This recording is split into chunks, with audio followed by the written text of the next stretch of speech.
Our tour continues. We begin this part by gazing upon these statues on the Basilica's south side.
Moving closer to the wall of the south side, we see, near the front, this baptismal font, which dates from the 1600s. It is still used today. Maria Clementina Sobieska lived in the 18th century and was titular Queen of England by marriage to James III, a claimant to the throne who was excluded because he was Catholic. Maria's monument looks upon this monument of her husband, James III, and their two sons, Charles and Henry. The entire family, Maria, James, and their two sons, are buried in the lower level below this monument. Pope St. Pius X is known as the Pope of the Holy Eucharist, since he extended the reception of communion to young children. His body is here, flanked by two statues. On one side is this monument to Benedict XV, the Pope of World War I. Scenes of carnage are healed by the Madonna and Child holding a palm branch of peace. On the other side is the sculpture of Pope St. John XXIII, shown here visiting the inmates of the Regina Coeli prison in Rome. "You cannot visit me, so I will come visit you," the Pope famously said. This work of art was completed in 1966. This artwork, depicting Innocent VIII, is the only existing monument that was transferred from the old St. Peter's Basilica. Innocent reigned from 1484 until his death in 1492. The chapel of the choir is used for praying the Liturgy of the Hours. The remains of St. John Chrysostom are located in a sarcophagus below the altar.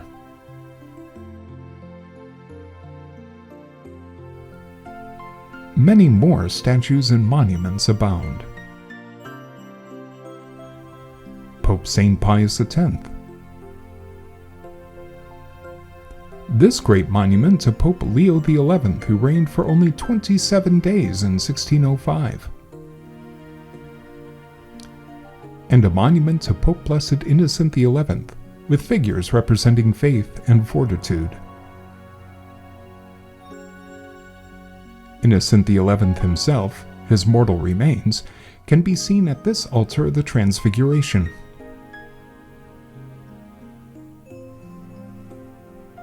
Above his remains is an excellent copy of Raphael's Transfiguration.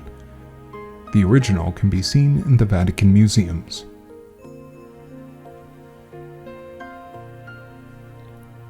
We take our time to appreciate even more statues located here.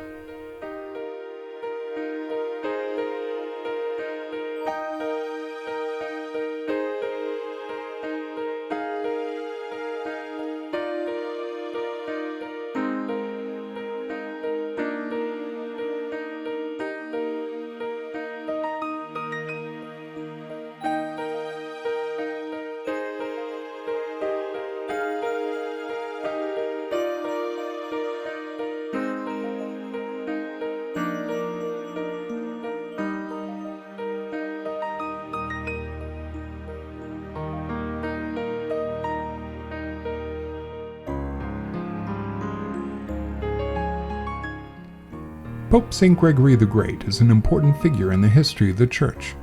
His remains are located in this altar. His name is preserved in the music codified in his day, Gregorian chant. Our tour continues with this monument to Pope Pius VII, who was kidnapped and imprisoned by Napoleon, and this monument to Pope Pius VIII, who was often sick and reigned for less than 2 years. Here Pius VIII is shown with our Lord, along with the figures of Saints Peter and Paul.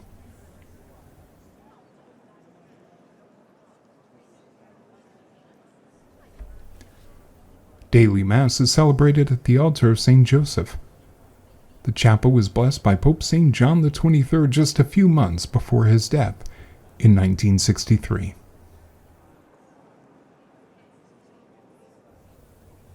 This monument to Pope Alexander VII is accompanied by statues representing the virtues, and an eerie skeleton holding an hourglass, warning us that our time on this earth is running out.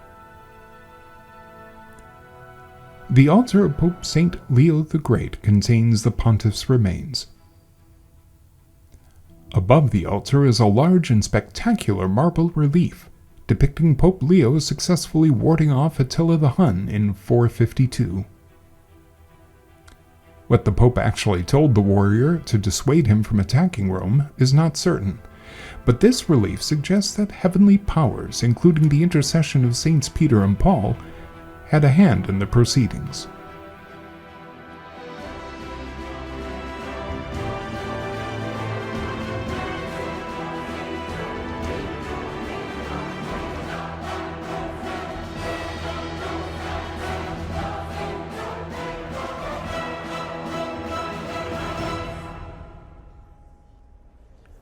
Please join us for Part 4, our last part, where we will visit the spectacular nave and altar of St. Peter's Basilica.